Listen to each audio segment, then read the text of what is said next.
गर्मियों का सीज़न हो और साथ कैरी की चटनी ना हो तो कुछ मज़ा नहीं आएगा। आज मैं बनाने जा रही हूँ बहुत ही मज़ेदार सी ज़बरदस्त सी कैरी की चटनी, जो थोड़ा सा मुख्तलिफ अंदाज़ में है, हमारी फैमिली में बहुत ही पसंद की जाती है। तो इस रेसिपी को ज़रूर ट्राई करें और साथ अपने खानों के रखें और सबसे वाह वाह करवा लें।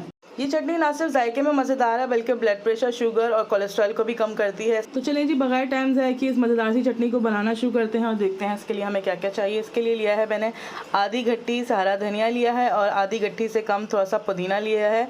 हरा धनिया पुदीने से थोड़ा सा कम होगा। इसमें मैंने एक हरे प्याज का वाइट वाला पार्ट डाला है। इसकी जगह आप नॉर्मल वाइट प्याज भी डाल सकते हैं जो घर में आम होता है। एक टमाटर जाएगा, 2 हरी मिर्चें और एक पूरी मैंने कैरी ली है, जिसे कच्चा आम भी कह सकते हैं। इसको मज़ीद मज़ेदार बनाने के लिए 1/4 टीस्पून इसमें मैं काला नमक डालूंगी। हाफ़ टी स्पून मैंने लिया है सफ़ेद ज़ीरा। हाफ़ टी स्पून इसमें जाएंगी मोटी कुटी हुई लाल मिर्चें और 1/4 टीस्पून इसमें जाएगा नमक।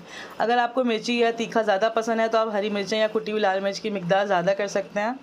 अब एक ब्लेंडर में मैं सब कुछ चीज़ें मिक्स करूँगी। मैं हैंड ब्लेंडर से बना रही हूँ, आप चाहें तो किसी भी जूसर ब्लेंडर या हाथ की मशीन से भी कर सकते हैं। इन सब चीज़ों को मिलाकर अच्छा सा ब्लेंड करना है।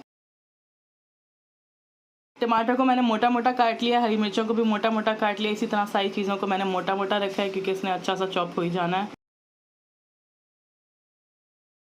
बस इन सारी चीज़ों को अच्छा सा मिला देना है, सारे मसाले भी मिला देने हैं।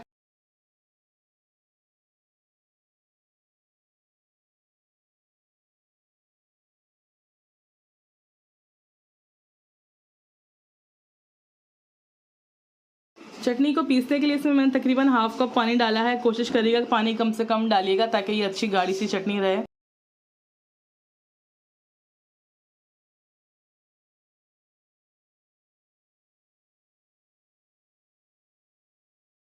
ये देखने में बहुत ही मज़ेदार सी चटपटी सी खट्टी खट्टी सी चटनी लग रही है। इसको सर्व करें आप दाल चावल के साथ, पुलाव के साथ या किसी भी सब्ज़ी के साथ सर्व कर सकते हैं। गर्मियों में बहुत ही अच्छी लगती है और साथ ही ठंडक का एहसास भी देती है। पेट लाइट लाइट रहता है और सबसे बड़ी बात हाजमा दुरुस्त रहता है। तो मज़ेदार सी इस चटनी को ज़रूर ट्राई करें। अपना फीडबैक कमेंट सेक्शन में दीजिए और नेक्स्ट रेसिपी तक के लिए मुझे दें इजाज़त और जाते जाते मेरे चैनल को सब्सक्राइब और वीडियोस को लाइक करना ना भूलिएगा। अल्लाह हाफ़िज़।